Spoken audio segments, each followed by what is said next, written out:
নমস্কার দর্শক বন্ধুরা, আমাদের পেট পুজো আর আনন্দ চ্যানেলে আপনাদেরকে স্বাগত জানাই। রুই মাছের ঝোল হয়তো আপনারা সবাই ট্রাই করেছেন। রুই মাছের ঝোল আমাদের বাঙালি বাড়িতে রোজকার এক খাবারের পদ। আজ চলুন না একটু সহজভাবেই না হয় দেখাই। তার জন্য আমরা কয়েকটা রুই মাছের টুকরো নিয়ে নিয়েছি। দেখতেই পাচ্ছেন এখানে রুই মাছের যে টুকরোগুলো একটু বড় আছে, কারণ রুই মাছের বড় টুকরো খেতে বেশ ভালো লাগে। তার জন্য প্রথমেই আমরা একটি বাটিতে রুই মাছের টুকরোগুলো ধুয়ে নুন আর হলুদ গুঁড়ো নিয়ে নিয়েছি। এখানে আমরা 1 চা চামচ নুন আর 1 চা চামচ হলুদ গুঁড়ো মিশিয়ে নিয়েছি। দেখুন আস্তে আস্তে মাছের সাথে নুন আর হলুদ গুঁড়োকে ভালোভাবে মিশিয়ে নিচ্ছি।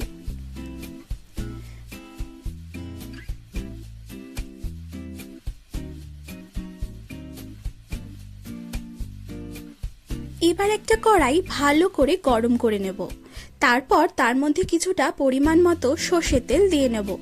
খেয়াল রাখবেন তেলটা যেন ভালো মতো গরম হয়, না হলে কিন্তু মাছ কড়াইতে লেগে যেতে পারে। এরপর মাছগুলো আস্তে আস্তে ওই তেলের মধ্যে দিয়ে দেব। ফ্লেমটা লো টু মিডিয়াম রাখবেন। আস্তে আস্তে দেবেন, তাড়াহুড়ো করার কোনো দরকার নেই। তাড়াহুড়ো করতে গেলে কিন্তু মাছগুলো ভেঙে যেতে পারে, তাই খুন্তি দিয়ে আস্তে আস্তে উল্টে দিন। এইভাবে আমরা মাছগুলো ভেজে নেব। দেখুন আমাদের মাছগুলো প্রায় ভাজা হয়ে গেছে। এবার আস্তে আস্তে এগুলো আমরা একটি বাটিতে তুলে রাখবো। দেখুন মাছগুলো এবার একটি বাটিতে আমরা তুলে রেখেছি। এরপর অপর একটি পাত্রে কিছু পটল আর আলু স্লাইস করে কেটে নিয়েছি। আর অপর একটি পাত্রে কিছু আদা কুচি, একটা গোটা পেঁয়াজ, একটা গোটা টমেটো আর কিছু কাঁচা লঙ্কা নিয়েছি। একটা মিক্সার গ্রাইন্ডারে ওই আদা কুচি, পেঁয়াজ কুচি আর টমেটো কুচি দিয়ে দেব। এরপর একটা স্মুথ পেস্ট বানিয়ে নেব। জল দেওয়ার কোনো দরকার নেই। এবার ওই মাছ ভাজার তেলেই 1/2 চামচ কালো জিরে ফোড়ন দিয়ে দেব। এবার হালকা করে একটু নেড়ে নেব। এরপর কিছু কাঁচা লঙ্কা দিয়ে দেব। আমরা এখানে গোটা কাঁচা লঙ্কাই ব্যবহার করেছি। এরপর আস্তে আস্তে ওই কেটে রাখা পটলগুলো দিয়ে দেব। আস্তে আস্তে দেবেন, তাড়াহুড়ো করার কোনো দরকার নেই। এরপর 1/2 চামচ হলুদ গুঁড়ো দিয়ে দেব। এরপর আস্তে আস্তে নাড়িয়ে নেব। হলুদটা যেন ভালোভাবে পটলের সাথে মিশতে পারে।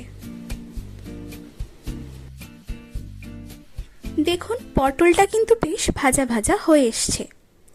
এরপর কেটে রাখা আলুর টুকরোগুলো দিয়ে দেব। সমস্ত আলুর টুকরোগুলো আস্তে আস্তে দিয়ে দিচ্ছি।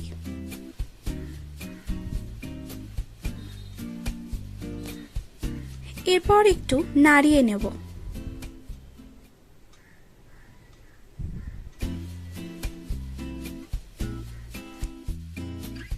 দেখুন পটল আর আলুটা এবার বেশ ভাজা ভাজা হয়ে এসছে। এবার ওই মিক্সার গ্রাইন্ডারে করা পেস্টটা আস্তে আস্তে দিয়ে দেব।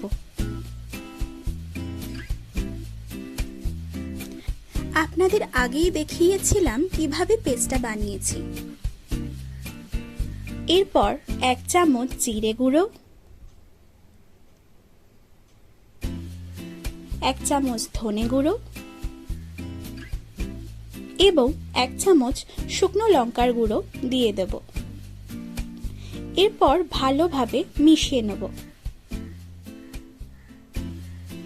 মশলা থেকে দেখুন তেল বেরোতে শুরু করেছে।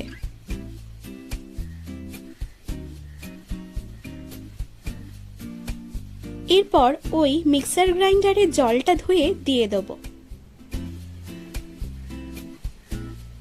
কালারটাও কিন্তু বেশ সুন্দর এসছে। এরপর ভালোভাবে নাড়িয়ে নেব। এরপর 1 বাটি গরম জল দিয়ে দেব। আপনারা যেরকম ঝোল চান ঠিক সেই পরিমাণ মতো জল দেবেন। এখানে কিন্তু গরম জলই ব্যবহার করবেন, তাহলে কিন্তু খেতে বেশি ভালো লাগে। দেখুন ঝোলটা ফুটতে শুরু করেছে। এর মধ্যে এবার 1 চামচ নুন দিয়ে দেব। আপনারা স্বাদ মতো নুন দেবেন। এরপর আবারও একটু নাড়িয়ে নেব।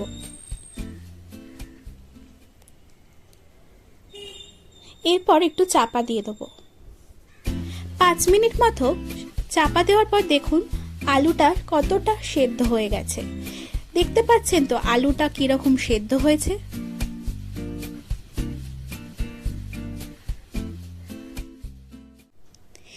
এরপর মাছের টুকরোগুলো আস্তে আস্তে দিয়ে দেব। খেয়াল রাখবেন মাছের টুকরো যেন কোনোভাবেই ভেঙে না যায়, তাই আস্তে আস্তে দেবেন এবং ধীরে ধীরে উল্টে দেবেন। এরপর একটু ধনেপাতা কুচি ছড়িয়ে দেব। ধনেপাতার গন্ধ কিন্তু রুই মাছের ঝোলে ভীষণ ভালো লাগে।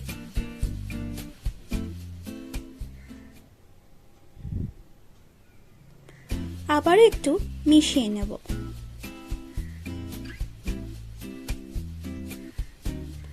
আমাদের ঝোল কিন্তু প্রায় শেষের পথে।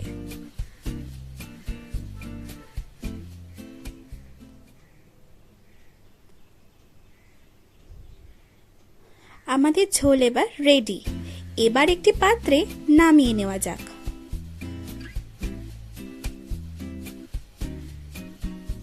আপনার এই ঝোলটা ভাতের সাথে দুপুরে খেতে পারেন, ভীষণ ভালো লাগবে।